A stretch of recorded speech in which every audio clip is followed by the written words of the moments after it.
சங்கீதம் 28. என் கண்மலையாகிய கர்த்தாவே, உம்மை நோக்கி கூப்பிடுகிறேன். நீர் கேளாதவர் போல மௌனமாயிராதேயும். நீர் மௌனமாயிருந்தால் நான் குழியில் இறங்குகிறவர்களுக்கு ஒப்பாவேன்.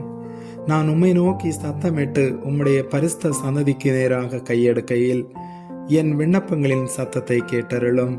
அயலானுக்கு சமாதான வாழ்த்துதலை சொல்லியும் தங்கள் இருதயங்களில் பொல்லாப்பை வைத்திருக்கிற துன்மார்க்கரோடும் அக்கிரமக்காரரோடும் என்னை வாரிக்கொள்ளாதேயும். அவர்களுடைய கிரியைகளுக்கும் அவர்களுடைய நடத்தைகளின் பொல்லாங்குக்கும் தக்கதாக அவர்களுக்கு செய்யும்.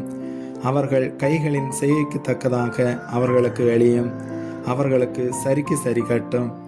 அவர்கள் கர்த்தருடைய செய்கைகளையும் அவர் கரத்தின் கிரியைகளையும் கவனியாதபடியால் அவர்களை இடித்து போடுவார், அவர்களை கட்டமாட்டார்.